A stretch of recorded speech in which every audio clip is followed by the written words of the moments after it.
안녕하세요, 구독자 여러분. 저는 결혼 8년 차에 파국을 맞이하게 된 40대 주부입니다. 파국이라는 단어를 쓰니 상당히 큰 일이 있었던 것 같네요.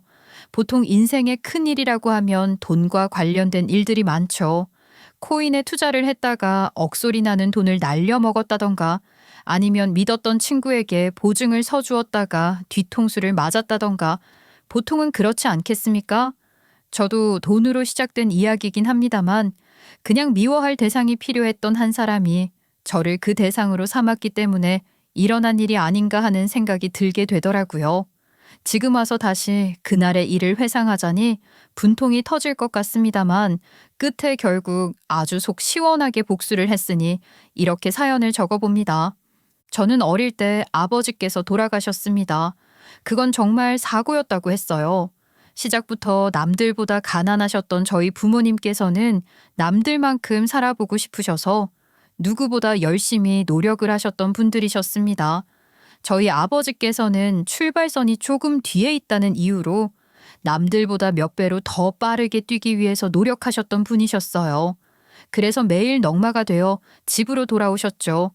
제가 아주 어릴 때였는데 한 6에서 7살 때였던 것 같아요. 아버지께서 일용직 노동자로 살면서 돈을 버셨는데 평소보다 수당이 조금 더 들어오는 날에는 저를 위해서 전기구이 통닭을 사오셨어요.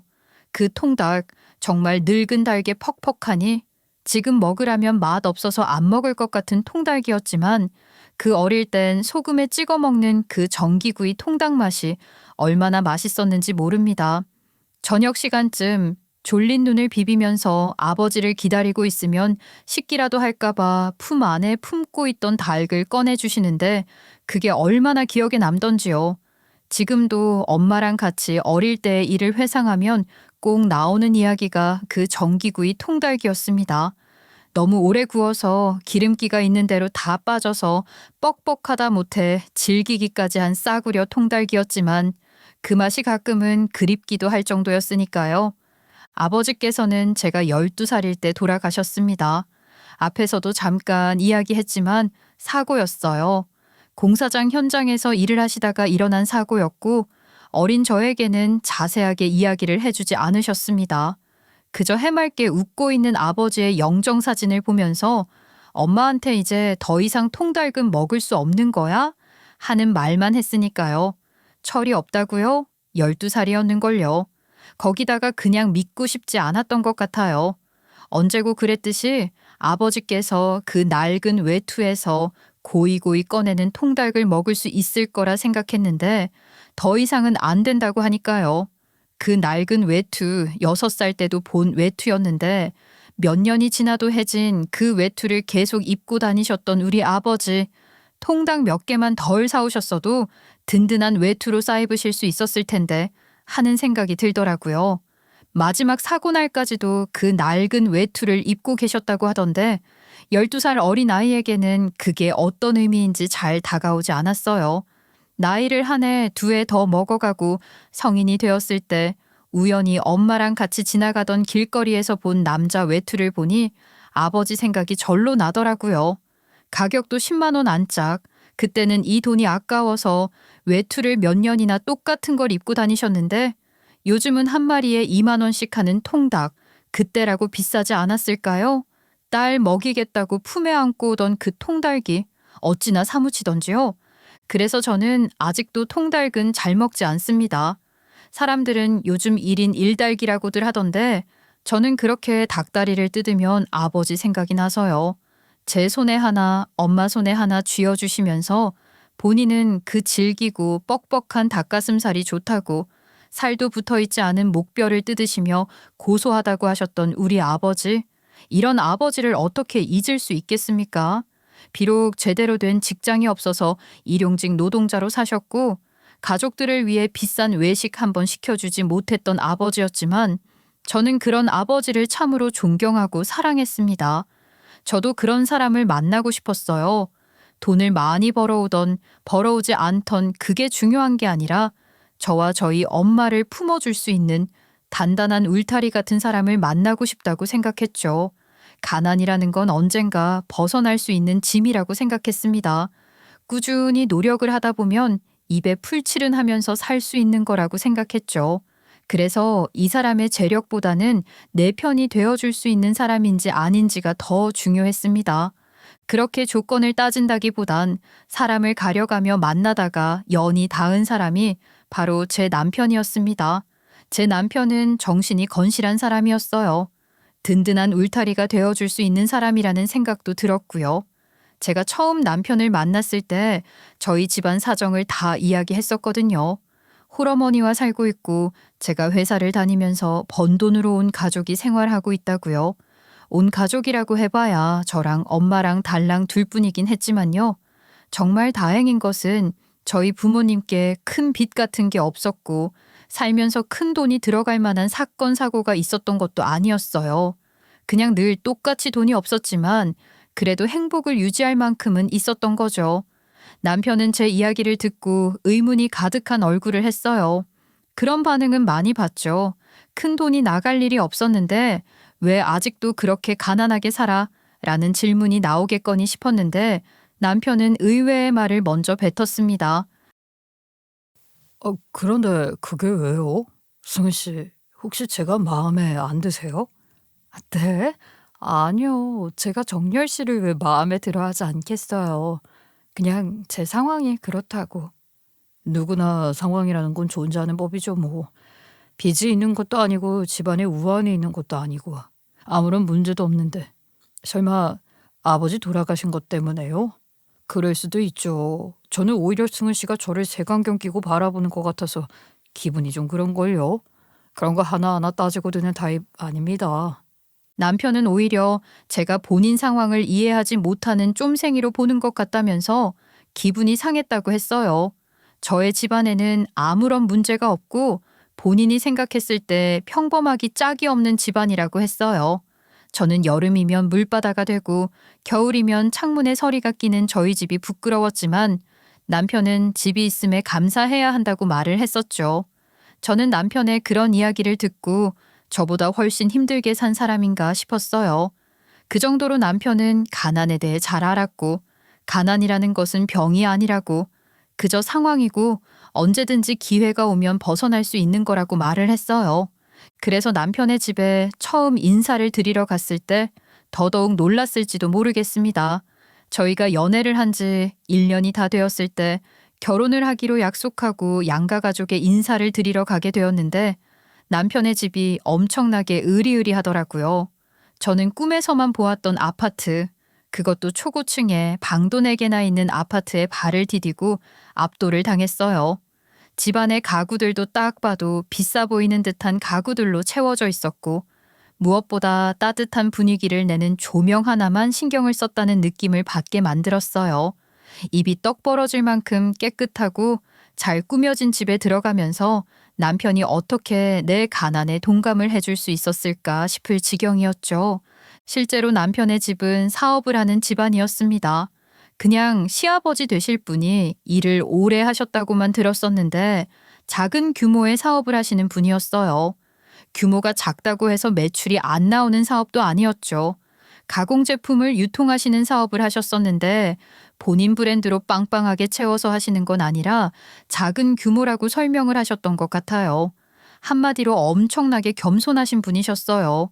그리고 제 가난에 대한 편견도 없으셨어요.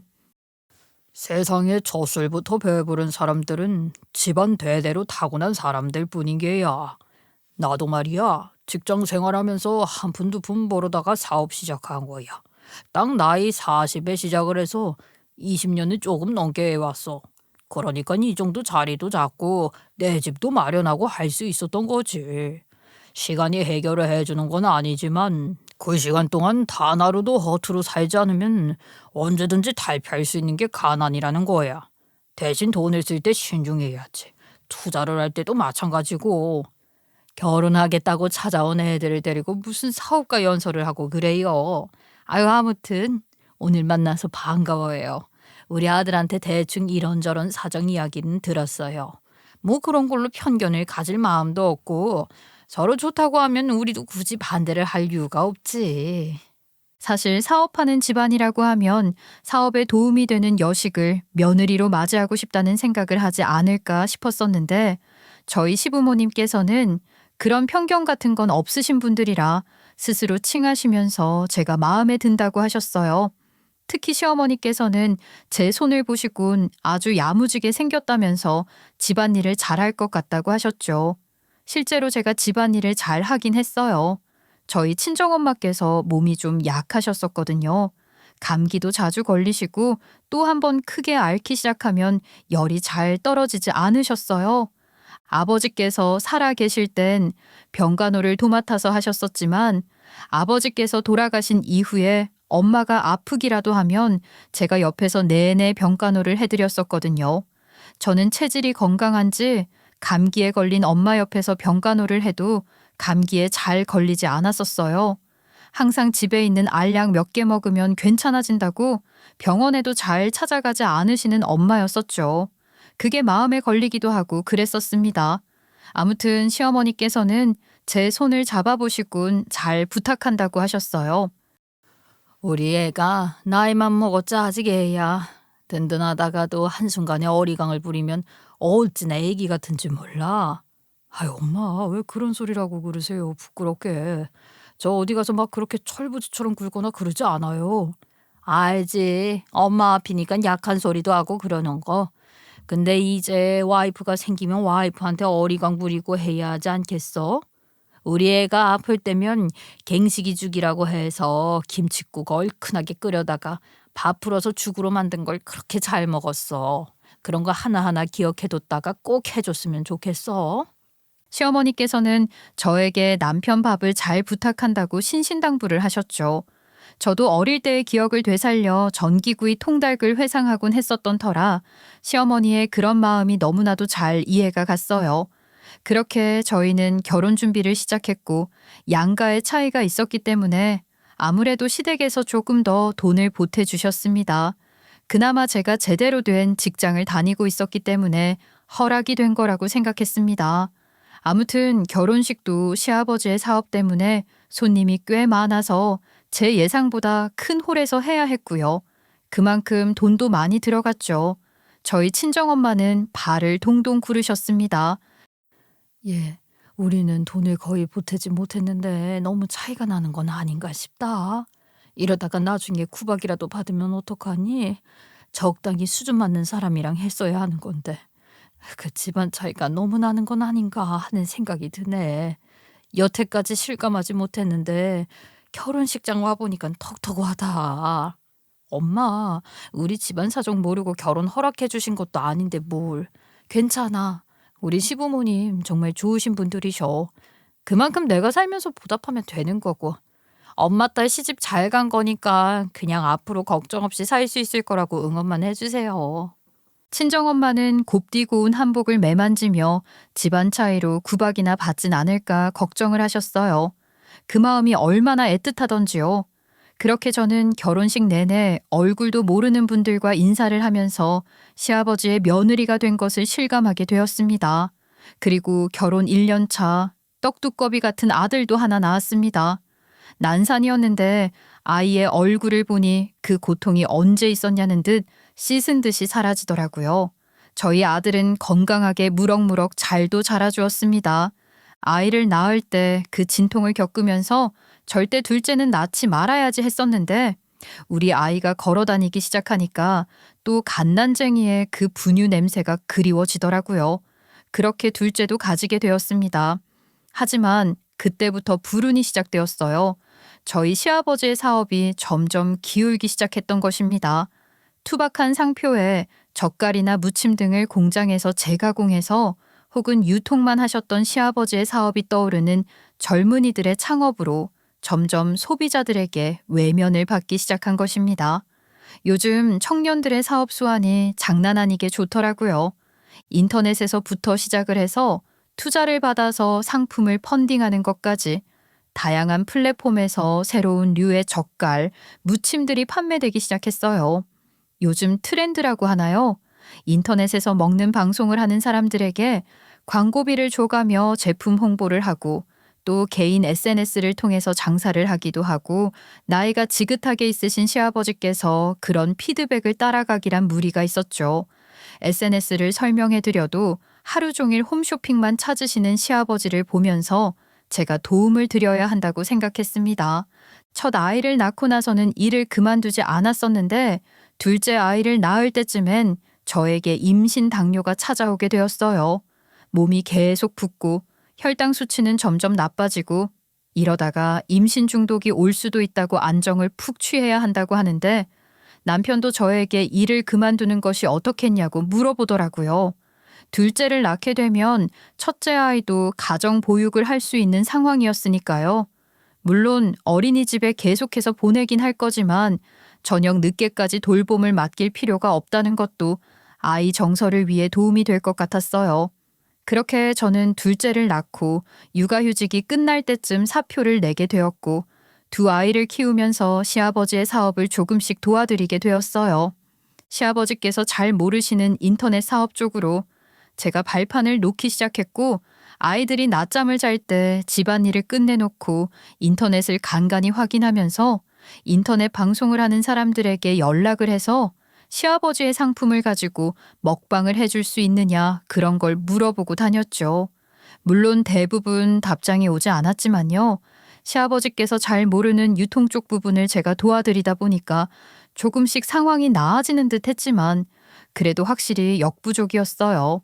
이 와중에 시아버지 회사의 재정 문제가 터지게 되면서 사업이 고꾸라지기 시작한 건 아주 한순간이었습니다. 그 바람에 시아버지와 시어머니께서는 매일같이 싸우셨다고 하더라고요. 시아버지의 사업 실패로 인해서 빚을 지게 되었고 시어머니께서는 그 빚을 같이 갚지 못하겠다면서 이혼을 하자고 하신 겁니다. 아니, 항원 이혼도 아니고 그 나이에 갑자기 무슨 이혼이에요. 여태까지 아버지께서 어머니를 위해 벌어왔던 돈은 생각도 안 하고 갑자기 빚 때문에 이혼을 하겠다고요? 예, 노후가 제일 중요한 거라는 거 몰라?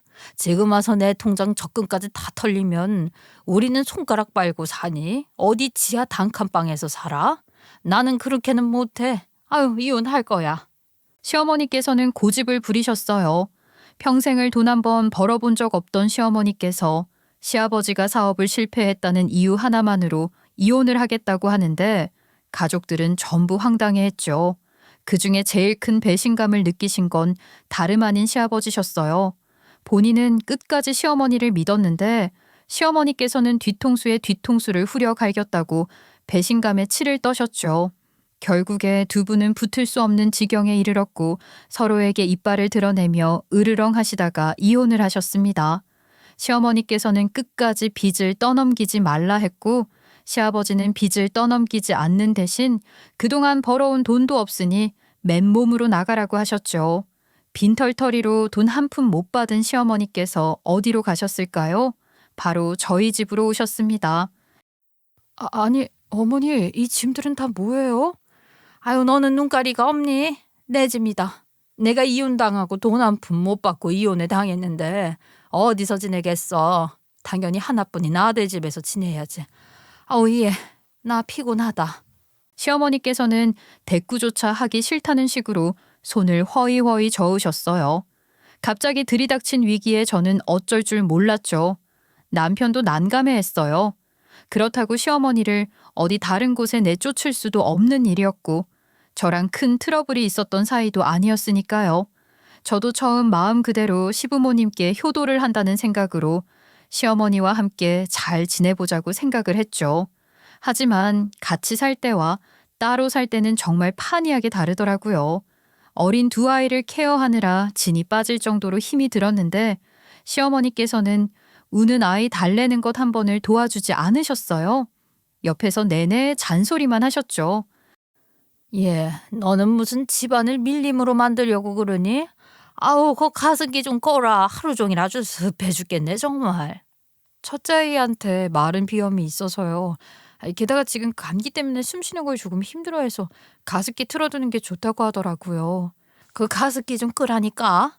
내가 습해 죽겠다잖아. 너는 네 애들만 보이고 나는 안 보이니? 시어머니께서는 살림 하나하나에도 트집을 잡으셨죠. 애들이 감기에 걸려 고생을 하다가 끝물에 남편에게 옮았는지 남편이 퇴근 후에 입맛이 없다 약을 먹고 방에 벌러덩 눕더라고요. 그래도 빈속에 약을 먹으면 속이 쓰릴 텐데 싶어서 급하게 참치야채죽을 끓여다가 한 입만 먹으라고 말을 하는데 시어머니께서 남편이 한술 뜨려는 순간 죽 그릇을 냅다 싱크대에 부어버리는 게 아니겠어요? 남편도 저도 너무 황당해서 시어머니를 멍하니 쳐다봤죠. 예, 우리 아들이 아플 때면 갱식이죽을 해주라고 하지 않았어 내가? 아유 답답해라. 이깟 허여멀건한 죽 먹고 힘이나 나겠어? 엄마 나 속 쓰릴까봐 조금만 먹고 누우려고 했는데 그걸 아깝게 왜 버려요? 시어머니께서는 자기가 빨리 갱식이 죽을 해주겠다고 잠시 누워서 쉬고 있으라고 했어요. 남편은 기력이 없는 상태로 침대에 누웠고 시어머니께서는 그때부터 멸치 육수부터 내면서 김치를 끓여서 죽을 쑤시더라고요. 시간이 얼마나 흐른 건지 남편은 깊게 잠이 들었고 시어머니의 갱식이 죽은 먹질 못했죠. 그랬더니 그 불똥이 저한테 튀는 겁니다. 미리미리 갱식이 죽을 준비했으면 우리 아들이 배를 골는 일도 없었을 거라고 하시면서요. 남편은 그동안 저랑 살면서 아플 때마다 참치야채죽을 깔끔하게 비웠어요. 속이 편안하다고 하기도 했고요. 그런데 시어머니께서 이런 식으로 행동을 하시니까 점점 스트레스를 받더라고요. 거기다가 제가 아이들의 오감 발달을 위해서 주말에 문화센터에 나가서 수업을 받았는데 그걸 보면서도 잔소리를 하시는 겁니다. 참 팔자 편안하다. 우리 아들은 나가서 하루 종일 돈 벌어오는데 주말에는 집에서 청소나 하고 앉아 있으니. 엄마, 우리 와이프도 힘들게 평일에 애들 보고 주말에도 애들 위해서 문화센터 나가는 거야. 나는 집에서 쉬다가 청소할 거 있으면 대충 봐주는 건데 누가 더 힘들고 안 힘들고가 어딨어. 그리고 와이프도 일하잖아. 아버지 일 돕고 있는 거 뻔히 알면서. 어머, 넌 아직도 그 인간을 돕고 있니? 그거는 배신이지 배신이야. 왜 그 인간 일을 도와? 이제 남인데. 남이라니. 엄마랑 이혼했다고 내 아버지가 아닌 건 아니잖아. 자꾸 왜 그런 식으로 말을 하면서 편을 가르고 그래요. 아이고, 응, 아들 새끼 키워봐야 소용없다고 하더니 그 말이 딱 맞네 딱 맞아. 어디 지 마누라 편이나 들고 앉아있어. 지 엄마는 싸그리 무시하고. 내가 이런 소리나 듣겠다고 너를 그렇게 금여오기야 키운 줄 알아? 아이고 아주 내 편은 하나도 없네 하나도 없어. 이거 원 서러워서 살겠나? 시어머니께서는 일부러 우는 소리를 내셨어요. 제가 시아버지의 일을 계속 돕고 있다는 걸 알자마자 태도가 확 돌변해서는 저에게 얼마나 바꾸 일을 하는 거냐. 그 인간을 그렇게 챙기는 이유가 뭐냐. 자기가 시키는 일은 무시하는 걸 보면 그 인간이 그렇게 하라고 시킨 거냐 하면서 뭐라고 하시는 겁니다. 저는 정말 도저히 견딜 수가 없다고 생각했어요. 거기다가 활용점정을 찍은 것은 저희 친정엄마께서 아프신 뒤부터였어요. 친정엄마께서는 쭉 몸이 약하신 편이셨고 병원도 제때 가지 않으시는 분이었어요. 그래서 병을 차곡차곡 키우시는 타입이었는데 독감에 제대로 걸리게 된 것입니다. 약값도 약값인데 체력이 너무 떨어지고 열이 올라서 입원을 하셔야 했어요. 그 병원비는 당연히 제 주머니에서 나가게 되었죠. 그거를 보시더니만 시어머니께서 잔소리를 하시는 겁니다. 아니 지금 나이 정도 됐으면 슬슬 연금도 나올 거고 또 뭐냐 노후 준비도 되어 있는 거 아니야? 아니 아직도 뭐 그런 단칸방에서 가난하게 지내시고 그래? 일을 제대로 하신 적이 없으니까 노후 준비도 잘 안 되어 있으시고 기초수급비가 나오긴 하는데 그걸로 생활을 다 하시긴 벅차시니까요. 그리고 병원비 정도는 제가 부담할 수 있죠. 아니 언제까지 우리 아들 돈으로 그렇게 친정에 쏟아붓고 그럴 거야 너. 그 인간 밑에서 일을 한다고 한 달에 얼마나 벌어. 버는 돈도 얼마 없을 거 아니야. 사업 쫄딱 망한 인간 밑에서 무슨 콩고물을 주워 먹겠다고. 으이구 답답해라. 예, 가난이라는 건 말이야 꼬리에 꼬리를 무는 거다. 네가 우리 집에 시집와서 가난까지 끌고 오는 바람에 내 전 남편 사업도 망한 거 아니야. 저는 그 말이 너무나도 충격적이었어요. 제가 가난을 묻히고 왔기 때문에 본인들 집안까지 망한 거 아니냐는 식으로 말씀을 하시는데 어떻게 그런 사고방식을 가지고 살 수 있는 건가 싶더라고요. 제가 그 앞에서 무슨 말을 해야 할지 정말 충격으로 인해서 입만 떡 벌리고 있었죠. 그뿐만이 아니었어요. 제가 돈도 안 되는 시아버지 사업을 돕고 있다는 사실을 가지고 본인을 무시하는 일이라면서 화를 내시는 겁니다. 본인이랑 대판 싸우고 개같이 삿대질을 하며 이혼을 했는데 같이 살고 있는 본인을 챙기지 않고 시아버지를 챙긴다면서 자기를 뒷방 노인에 취급하는 거라고요. 저는 정말 시어머니의 그런 성격을 다 받아들이면서 시어머니께서 잔소리를 해도 찍소리 한 번 하지 않고 시키는 일 다 했는데 돌아오는 건 모진말 뿐이라 스트레스를 너무 많이 받았어요. 남편이 제 편을 꾸준하게 들어주었지만 남편은 회사에 출근을 하는 사람이었잖아요. 남편이 없고 두 아이들이 어린이집에 가고 난 다음부터는 더 심해졌죠. 너는 애들이 어린이집에 갔으면 그 사이에 반찬도 좀 하고 집안 청소도 좀 해야지. 하루 종일 컴퓨터만 들여다보고 있어. 오늘 처리해야 할 일이 있어서요. 제가 출근을 하지 않고 집에서 업무를 보는 것도 아버님이 배려를 해주신. 너 지금 내 앞에서 또 그 인간 편드냐? 어쩜 나를 이렇게 무시할 수가 있어? 아무래도 네가 원흉인 것 같다. 우리 집안이 쫄딱 망한 것도 전 남편이랑 나랑 이혼한 것도 전부 네가 시집을 온 다음이잖아. 너희 아버지가 일찍 돌아가셨다고 했지? 너희 어머니도 자주 아프시고. 그거 다 네가 가지고 태어난 불행 때문은 아닌지 어디 곰곰이 생각해보거라. 어떻게 그렇게 말씀하실 수가 있어, 어머니. 저희 아버지 돌아가신 것도 저희 엄마가 몸이 약한 것도 제 탓이라고요? 어머님도 자식 새끼 낳아서 키워보셨으면 남의 자식한테 그런 말을 하고 싶으세요? 정말 해도 너무하다고 생각합니다. 엄마야? 그래서 뭐 어쩔 건데? 내가 너무하다고 해서 네가 뭐 나를 어쩔 거냐고. 이러다가 우리 손주들한테까지도 나쁜 기운이 묻어나는 건 아닌지 모르겠다. 저는 그 말이 너무 큰 상처였고 더 이상 시어머니의 얼굴을 보고 싶지 않다는 생각을 하게 되었습니다. 저는 이 일을 전부 남편에게 말했어요. 시어머니 때문에 상처를 받아도 너무 깊이 받았기 때문에 더 이상은 참아서는 안 된다고 생각했어요. 아무리 본인 감정에 나쁜 소리를 하고 상처를 주고 싶다고 해도 자식의 부모까지 거들먹거리면서 할 말은 아니라고 생각했으니까요. 남편은 제 이야기를 듣고 차분하게 시어머니께 가서 진위 여부를 따졌습니다. 시어머니께서 발뺌이라도 하면 어쩌나 싶었는데 되려 당당하시더라고요. 그러니까 정말 저희 와이프한테 그런 소리 하셨다는 거예요? 어머니께서요? 그래? 내가 무슨 못할 말을 했냐? 다 있는 소리만 한 거지. 나도 제 얼굴 보면서 사는 거 답답해 죽겠다. 어쩜 애가 저렇게 지 고집만 부리는 건지. 아주 그냥 내 아들의 우리 손주들까지 잘못되는 건 아닐까 싶어서 걱정이 된다고. 그만 좀 하세요. 더 이상은 저도 안 되겠어요. 저희 가족 평화롭게 서로 배려하며 살고 있는데 어머니께서 가운데에서 돌을 던지는 느낌이라고요. 남편은 그렇게 딱 잘라 말을 하며 저랑 의논을 했던 대로 시어머니께 집을 한 채 해드리기로 했어요. 시어머니께서는 두 눈을 동그랗게 뜨셨죠. 정말 나한테 집을 해주겠다는 거냐 하시면서 집을 해준다면 더할 나위 없이 좋겠다고 말을 하시는 게 아니겠습니까? 저랑 살면서 답답하고 동네도 후져서 친구들 만나러 다니기 힘들었는데 잘 됐다면서 당장 집을 해달라고 하시는 겁니다. 그뿐만이 아니라 우리 아들이 집을 해준다며 동네방네 자랑을 하시는 거예요. 저랑 남편은 황당했죠. 같이 살기 힘들어서 나가라고 말을 한 건데 어느 날 갑자기 우리 효자 아들이 집까지 해준다고 본인을 이렇게 배려한다고 소문이 났으니까요.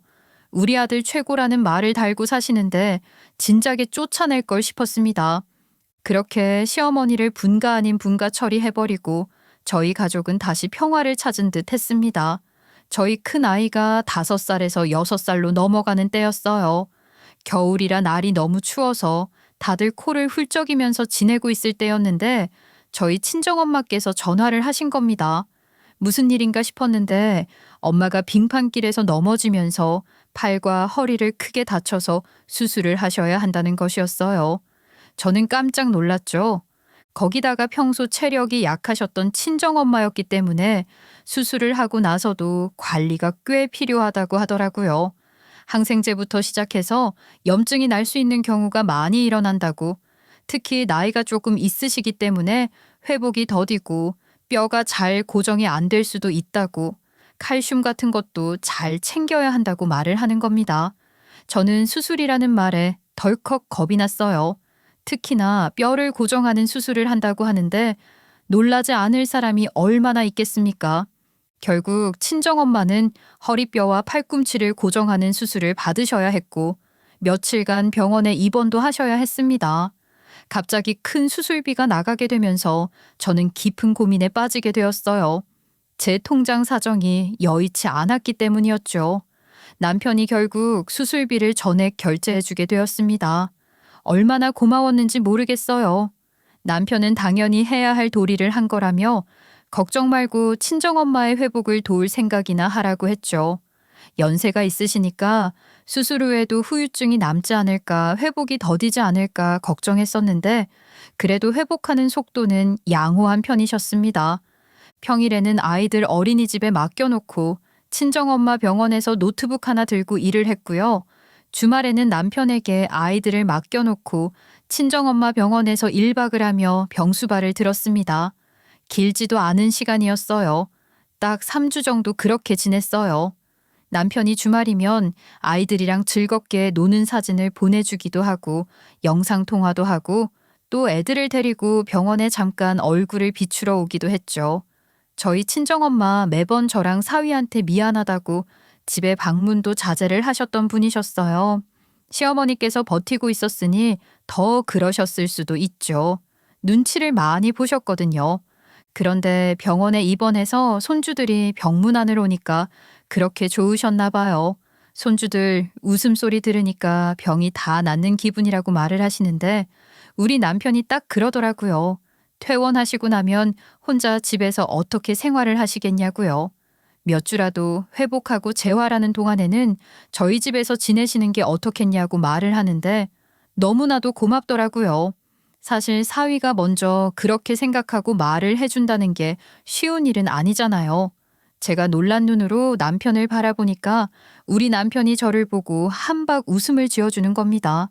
시어머니랑 같이 산 그 몇 년 동안 힘들지 않았냐고, 장모님 몇 주 모시고 사는 게 뭐가 힘들겠냐고, 자기는 괜찮다고 말을 해주는데 괜히 눈시울이 붉어지는 거 있죠? 엄마도 괜찮다고 눈치를 보시며 아니라고 하시는데 제가 박박 우겼죠. 사위도 괜찮다는데 딸 옆에서 회복하면 얼마나 좋겠냐고요. 결국 못 이기듯이 저희 집에 오시겠다고 약속을 하셨죠. 그런데 이게 운명의 장난인지 하필이면 저희 가족이 전부 병원에 있을 때 시어머니께서 예고도 없이 저희 집에 찾아오셨던 겁니다. 집에 아무도 없으니까 저한테 전화를 하신 거죠. 저는 혹시 몰라 병실에서 나와서 전화를 받았습니다. 너네 어디 나갔니? 언제 들어오니? 아니, 집 앞에 왔는데 아무도 없어서 말이다. 전화라도 미리 주시지 그러셨어요. 지금 저희 병원에 와 있어요. 그이랑 애들은 지금 갈 거예요. 병원? 병원에는 왜? 설마 지금 너희 친정엄마 수술하셨다고? 우리 아들이랑 손주들까지 병균 득실득실랑 병원에 병문이라도 갔다는 거야? 여기는 수술 후 회복하는 입원실이라 괜찮아요. 아이고, 그래, 잘났어. 주말에 겨우겨우 쉬는 우리 아들 데리고 친정엄마 병수발이라도 들으라고 병원에 데리고 갔어?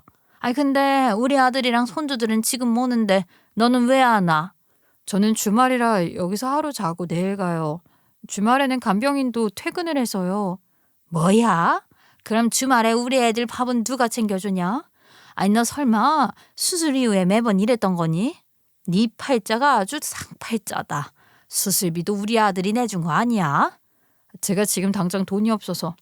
어머님, 부부 사이고 가족끼리인데 누가 병원비를 내면 어떻다고요?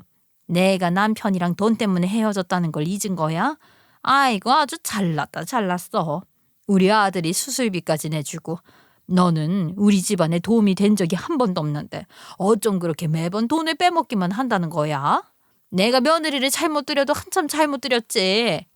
그러면서 전화를 뚝 끊어버리시는데 정말 시어머니랑 전화 통화만 하고 나면 마음에 병이라도 있는 사람처럼 가슴이 두근두근거리고 시야가 어지럽게 흩어졌어요.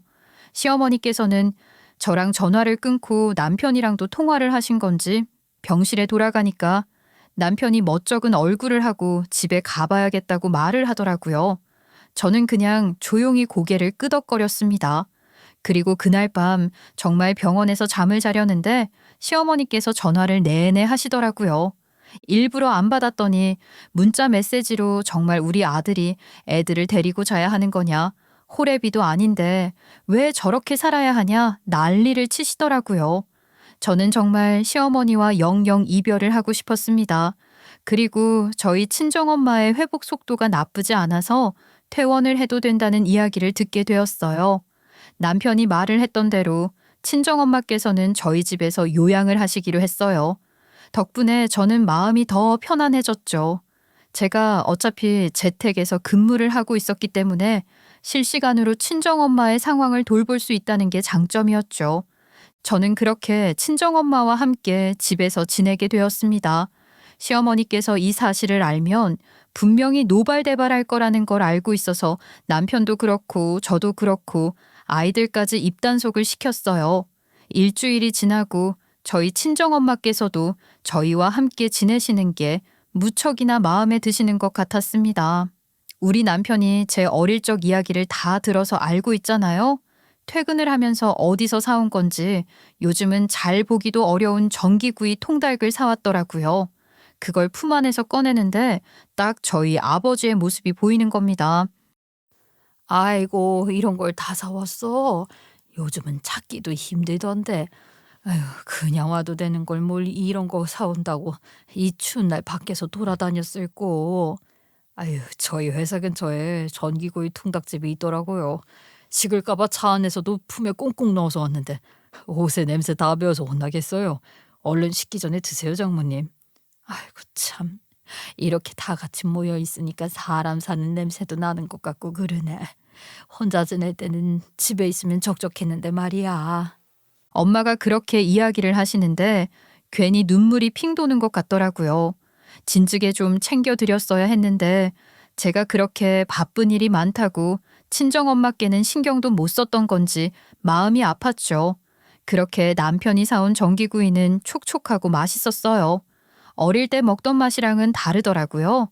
그리고 한 3일쯤 지나서 재택근무를 하던 제가 출근을 해야 할 일이 생겼어요. 회사에서 시아버지와 둘이 따로 진행하고 있었던 일이 있었는데 그 일이 마무리 단계에 접어들면서 와서 확인을 좀 해달라고 요청을 하신 탓이었어요. 제가 출근을 해야 해서 아이들도 어린이집에 맡겨놓고 잠시 회사에 다녀오게 되었는데 가는 날이 장날이라고 오후 4시쯤에 퇴근을 해 집에 오자마자 놀랄 광경을 마주하게 되었습니다. 왔냐? 아, 너는 진짜 애가 어쩜 그렇게 음흉하니? 어머님 언제 오셨어요? 저희 친정엄마랑 같이 계셨던 거예요? 시어머니께서 집에 딱 와 계시는 게 아니겠습니까? 놀라서 친정엄마를 찾는데 집안이 조용하더라고요. 시어머니께서 오셔서 눈치가 보여서 잠시 나가신 건가 싶었는데 이어지는 시어머니의 행동과 말에 깜짝 놀랐죠. 제가 일부러 친정엄마 몸보신 좀 시켜드리려고 정관장 홍삼팩을 사다 놨었는데 그걸 쭉쭉 짜드시고 계시더라고요. 근데 쓰레기통에 그 정관장 홍삼팩이 4개나 버려져 있는 겁니다. 시어머니께서 5개째 드시고 계신 것이었어요. 사돈? 가셨다 집으로. 아니, 내 아들 집에서 뭐 하는 거야? 나는 내쫓아놓고 네 엄마는 모시고 살아? 어쩜 그럴 수가 있니? 모시고 사는 게 아니라 엄마 수술하셔서 회복할 때까지만 가족들 동의하에 같이 지냈던 거예요. 그래서 지금 저희 엄마를 집에 돌려보내셨다고요? 그래. 그리고 요요 이 비싼 정관장 홍삼까지 사다 바쳐? 내 아들 돈으로? 아이고, 네가 벌면은 얼마나 번다고 이런 호사를 누려? 아, 이년이 친정에다 돈을 써 진짜? 미쳤나? 감히 내 허락도 없이? 그러더니만 어디서 꺼내온 건지 제 급여 통장을 팔랑팔랑 눈앞에서 흔드시더니만 가스불을 켜서는 홀라당 태워버리시는 겁니다. 저는 너무 놀라서 가스불을 끄고 냅다 물을 부었어요. 불이라도 나면 어떻게 하겠어요. 제가 너무 당황스러워서 어쩔 줄 몰라 하니 시어머니께서 6개째 되는 홍삼을 꺼내 쭉 빨아 넘기시며 얄밉게 말을 하시더라고요. 앞으로는 돈 쓸 일이 있으면 허락받고 써라. 비싼 수술비도 우리 아들이 내. 집도 우리 아들이 해줘. 저 우리 아들 없으면 개뿔도 없는 년이. 그러고서는 집을 확 나가시는데 다리에 힘이 풀려서 주저앉게 되더라고요. 급하게 친정엄마한테 전화를 걸었더니 씁쓸하게 웃으시면서 괜찮다고 자기가 너무 눈치도 없고 염치도 없이 자식한테 민폐를 끼친 것 같다고 말을 하시는데 저도 모르게 눈물이 줄줄 나오더라고요. 제가 이런 취급을 받으면서 이렇게 살아야 하나 싶은 생각도 들고 그날 저녁 퇴근한 남편을 붙잡고 이대로는 그냥 못 넘어간다고 선전포고를 했고 제 이야기를 들은 남편도 어쩔 줄 몰라 하며 저희 엄마께 전화를 걸더라고요. 저는 복수를 다짐했습니다. 그리고 딱 일주일이 지난 뒤 정말 처절한 피해 복수를 시작했어요. 이건 남편의 동의도 얻어서 진행했습니다. 아무리 그래도 남편을 낳아준 엄마였으니 남편의 동의가 필요하다고 생각했어요. 그날 시어머니께서 그렇게 친정엄마를 내쫓고 난 다음에 친정엄마는 저희 집에 오시지 않겠다고 했어요. 알고 보니까 시어머니께서 저희 엄마한테 모진 말을 다 뱉으셨더라고요. 수술까지 공짜로 받은 주제에 우리 아들한테 요양까지 바라는 거냐부터 시작해서 사람이 염치도 없고 눈치도 없으니까 평생 돈도 못 모으고 가난하게 사는 거라고. 그게 자식들한테 폐를 끼치는 일이라는 걸 왜 모르냐고 아주 불에다가 기름까지 끼얹으셨더라고요. 그 말에 상처를 입은 친정엄마는 아무리 힘들어도 자식들에게 민폐는 끼치지 않겠다고 하셨고 우리 남편이 친정으로 찾아가 다시 며칠이라도 재활을 할 겸 집에 가자고 해도 절대 안 간다고 하셨어요. 그 모든 걸 본 남편은 제가 복수를 하겠다고 계획을 말을 했을 때 아무 소리도 하지 않으셨어요. 저는 제일 먼저 시어머니가 살고 있는 집을 팔아버렸습니다. 그니까 어떻게 팔았냐고요? 사실 그 집 명의는 남편 명의로 되어 있었습니다. 하지만 돈은 제가 지불했어요. 제가 시아버지의 사업을 돕고 있었잖아요. 시아버지께서는 시어머니와 이혼을 한 이후에 저의 도움을 많이 받으셨어요. 인터넷 유통 쪽에는 전혀 관심도 없고 할 줄도 모르셨던 시아버지께서는 저의 도움으로 인터넷 유통을 시작하시게 되었고 제가 유명한 SNS 인플루언서, 먹는 방송을 하는 방송인들에게 협찬을 제안하며 점점 소문이 퍼지기 시작했습니다. 물론 한순간에 대박 부자가 될 순 없었지만 시아버지께서 자금난을 겪고 있었던 사업은 멀쩡하게 굴러 돌아갈 정도는 되었죠. 하지만 돈이 줄줄 새어나가는 것은 따로 막지 못했었습니다. 어디선가 자꾸 구멍이 나곤 있는데 그 출처를 정확하게 알지 못했었거든요. 시아버지께서 거의 혼자서 하시는 사업이나 다름이 없었기 때문에 제가 옆에서 계속해서 지출되는 돈을 찾아야만 했죠. 그 자금을 추적하다 보니까 알게 되었습니다. 그동안 회사 돈으로 사치를 일삼은 것이 바로 시어머니란 사실을 말입니다.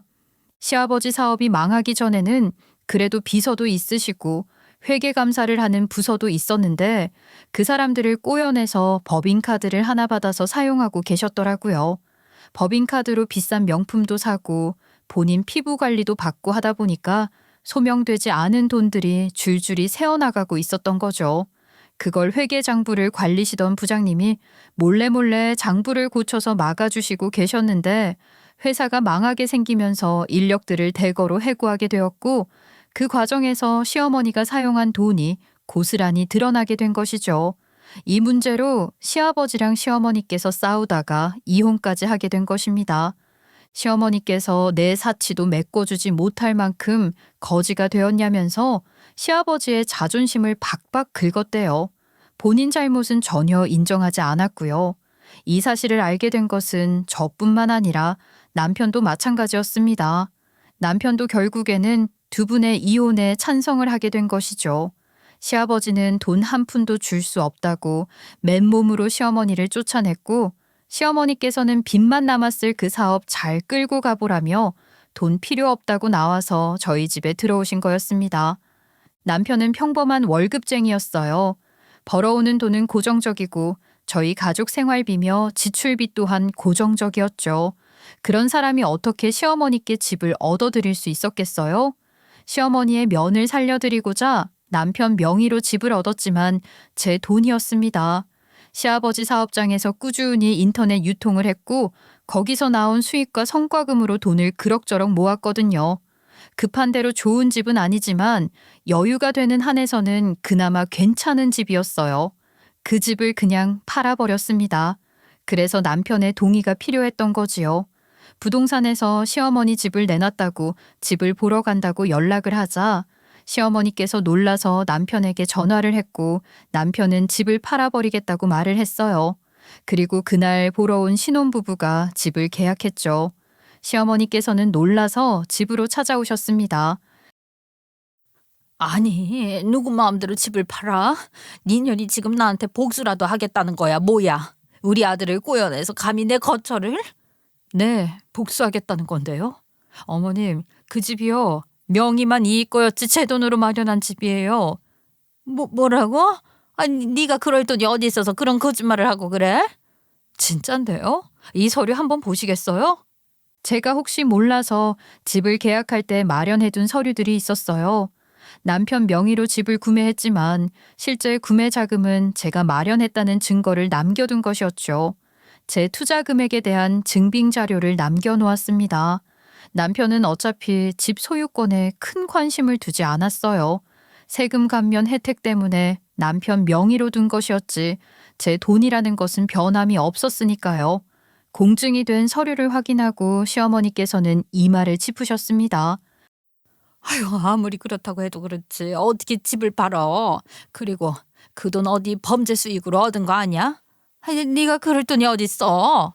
저 아버님 사업장에서 일하면서 번 돈인데요. 아버님 사업 아주 잘 되고 있어요. 뭐라고? 아니, 그 다 망해버린 그 사업이 갑자기 무슨 수로 잘 된다는 소리냐? 자금난 때문에 몇 년을 고생했는데. 그게 다 어머님 때문이잖아요. 어머님이 법인카드로 사치를 있는 대로 없는 대로 부려서 만든 결과물 아닌가요? 어머님이 그 법인카드 딱 반납하고 나니까 자금 굴러가는 모양새가 잡히더라고요. 물론 회복까지 몇 년 걸렸죠. 이혼하신 지 꽤 됐잖아요. 이제 인터넷 유통 수익도 꽤 나오고 해서 저도 그만큼 성과급 받았어요. 아니, 저 법인카드는 쓰라고 준 거 아니야? 그걸로 내가 무슨 몇 억을 해먹은 것처럼 그래. 야금야금 몇 년에 걸쳐 쓰신 게 억소리 나던걸요. 저랑 아버님이랑 어디서 돈이 이렇게 빠졌나 추적을 하다가 알게 됐어요. 그동안 회계장부에도 거짓으로 올라왔더라고요. 이거 다 횡령인 거 아셔요? 빼돌린 자금을 법적으로 추적했어요. 어머님이 불법적으로 돈을 사용했던 기록들 그것도 전부 다 드러났고요. 물론 처음에는 눈 감아 드리려고 했죠. 지금 상황이 많이 안정되기도 했고요. 근데요, 이런 짓을 하셨는데 제가 그냥 넘어가서야 되겠어요? 저는 시어머니 앞으로 다량의 서류 뭉치를 보여드렸습니다.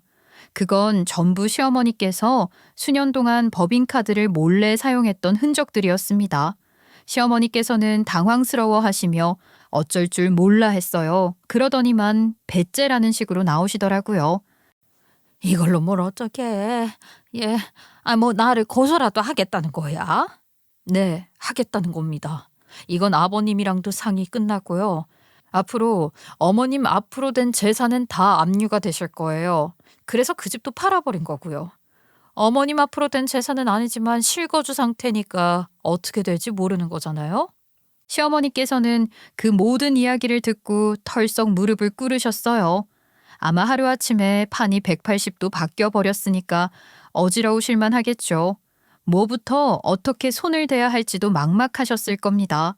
며느리라고 우습게 앓고 어떻게 자기 입맛대로 굴려보려고 생각을 하다가 이 꼴을 맞이하게 되었으니 어머님 입장에서는 얼마나 개탄스럽겠어요? 가난하다고 평생 눈칫밥이나 먹이려고 했는데 자기 뜻대로 된 것이 아무것도 없으니까 이 상황을 점점 더 부정하고 싶어졌을 거라 생각합니다. 하지만 저는 멈출 생각이 없었습니다. 이미 아버님과도 남편이랑도 이야기를 끝낸 상태였으니까요. 그렇게 아버님은 자료들을 가지고 어머님을 횡령죄로 고소를 하러 갔고 남편은 집을 판 돈을 저에게 주며 미안하다고 사과를 했습니다. 정말 그 집에 새 입주자가 들어서고 시어머니께서는 이모님 집에 계시다가 이모님 집으로 날아온 횡령죄를 묻는 소송장을 보고 그 집에서도 눈치밥을 먹고 쫓겨나게 되었습니다. 그리고 저희를 찾아오셨어요. 내가 잘못했다. 내가 괜한 콧대를 높이고 자존심 부리고 그래서 이 사달이 났어. 내가 잘못했어. 얘 어떻게 한 번만 용서해주면 안 되겠니? 집을 해달라고 하지도 않으마. 아니 그 고소라도 취하해줄 수는 없는 거야? 어머니, 그건 아버지한테 가서 말씀하셔야죠. 평생이 가도록 갚겠다고 빌던가요. 저희는 더 이상 어떻게 해드릴 수 없습니다. 남편은 꽤 굳은 얼굴로 딱 잘라 이야기를 하고 문을 닫았어요. 그날 밤 남편이 평소에 먹지도 않는 술을 마시는 걸 보면서 저도 속이 좀 쓰렸죠. 결국 시어머니께서는 시아버지를 찾아가 잘못했다고 빌었고 돈을 갚겠다는 약속을 하고 각서까지 변호사에게 공증을 받은 뒤 고소를 취하할 수 있었습니다. 당장 지낼 곳도 없는데 일자리까지 구해야 하니 힘드실 거란 생각은 했죠. 하지만 저는 더 뭔가를 해드리고 싶은 마음은 없었습니다. 마음을 써봐야 돌아오는 게 곱지 못하다는 것을 알고 있었으니까요. 결국 시어머니께서는 입주가정부로 일을 하게 되셨다고 하더라고요. 그래도 입주가정부로 일을 하면서 지낼 곳은 마련이 되었다고 남편에게 연락을 해서는 훌쩍 거리셨다는데 남편도 별말 못했다고 하더라고요. 그렇게 차근차근 본인의 업보를 청산하면서 정말 사람답게 남의 마음을 어루만져 줄 수 있는 사람이 되었으면 하는 바람입니다.